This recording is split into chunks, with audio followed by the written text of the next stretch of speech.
जी, आपका शुभ नाम? संगम सिंह। किस ग्राम सभा से जो है आप? हम ग्राम सभा रायगंज विकासखंड खोराबाद जनपद गोरखपुर से बिलोंग करते हैं। अगर आप प्रधान बनते हैं तो सबसे पहले 6 महीने में आपका पहला काम कौन सा? देखिए, प्रधान की एक हम सोच रखे हैं और विगत हम 4 सालों से समाज सेवा करते आ रहे हैं।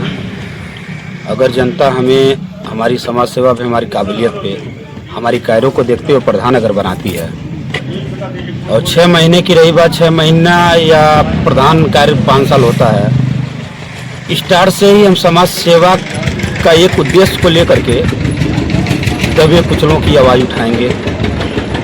बाकी रही बात कार्य को लेकर अगर बात करें तो नाली हो गया, सड़क हो गया, शौचालय हैं उनको शौचालय दिलवाना, आवास के लिए जो लोग आवास आभारी हैं, आवास के बारे में सोचना, अधिकारियों से जांच करके उनको आवास लाभ पात्र हैं तो आवास दिलाना प्रधान का कार्य यही होता है। तो सबसे पहले इसी पे हम कार्य रखेंगे।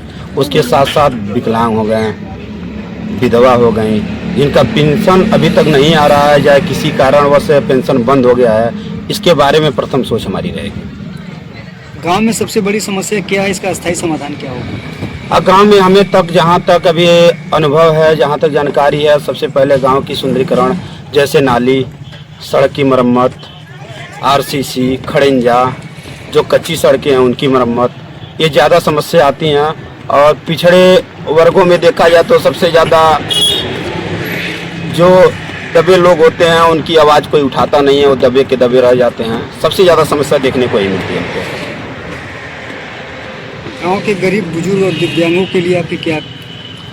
अब गरीब बुजुर्ग के लिए जहाँ तक सहायता हो पाएगी प्रधान कोटा से, चाहे हमारे श्रम कोटा से, चाहे हमारे सहयोगी कोटा से हम करेंगे। और दिव्यांगों के लिए तो एक नई सोच हम लेके चल रहे हैं कि अभी तक कोई प्रधान हमारे वहाँ का इस तरह किया नहीं है और उनको एक बैटरी वाला साइकिल दे दिया जाएगा कि चौराहे पे जाना, मार्केट में जाना, अपनी रोज़मर्रा ज़रूरतमंद सामानों को ले आना, आसानी से जा सकते हैं, अपने घरेलू सामानों को ले आ सकते हैं, बैटरी वाली साइकिल। अगर आपको अवसर दे रही है तो पहली प्राथमिकता आपकी क्या रहेगी? पहली प्राथमिकता अगर जनता हमको अवसर दे रही है तो ये चुनना है कि हमारी किस मुद्दे पे हमें जाना है। प्राथमिकता अगर लेकर बात किया जाए तो सबसे पहले विकास का प्रथम सोच हम रखेंगे। गांव की विकास कैसे किया जाए। अगर सीट नहीं आती हो तो क्या करेंगे आप? देखिए, हम सीट के लिए चुनाव नहीं लड़ रहे हैं। हमारी ये सोच है, 4 सालों से, विगत 4 सालों से हम समाज सेवा कर रहे हैं। सीट अगर आती है तो जनता अगर हमें मौका देती है, अगर मौका देती है तो हम अच्छे कार्य करके दिखाएंगे गांव में। हमें किसी चीज़ की कमी नहीं है। हम विकास के लिए चुनाव लड़ रहे हैं, हम सीट के लिए नहीं लड़ रहे हैं। सीट अगर नहीं आती है तो भी हम समाज सेवा करते रहेंगे। जब ऊपर वाले हमें दिए तो समाज सेवा करेंगे। अगर सीट आती है तो अच्छे कार्य करके दिखलाएंगे जनता को। इसके पहले भी आपने चुनाव लड़ा है यहाँ से? इसके पहले हमने कभी नहीं लड़े हैं। गांव की विकास जो रुकी हुई है उसको देखते हुए हमें प्रण लेना पड़ा कि समाज सेवा करेंगे, गांव का विकास जरूर करेंगे।